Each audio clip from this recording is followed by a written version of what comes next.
இப்படி எண்ணற்ற வீர தியாக பெருமக்கள் மறக்கப்பட்டவர்களில் ஒருவர் தான் நம்முடைய பாட்டனார் விஸ்வநாதாஸ் அவர்கள்.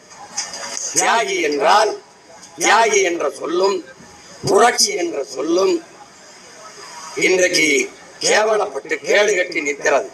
தியாகி என்றால் பல ஆயிரம் கோடி ஊழல் செய்துவிட்டு சிறைக்கு சென்று வெளியில வந்தவனும் தியாகியாக இருக்கிறான். நாட்டின் விடுதலைக்கு போராடி சிறை சென்று வெளியே வந்தவரும் தியாகியாக இருக்கிறார்.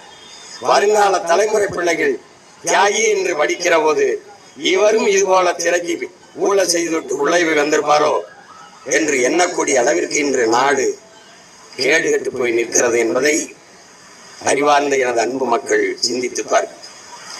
விஸ்வநாதாஸ் போன்ற நமது மூதாதைகளை முன்னோர்களை போற்றாது போனால் நம் பிறப்பு வீணாகி போய்விடும் என்பதை அறிவார்ந்த தமிழ் சமூக பெருமக்கள்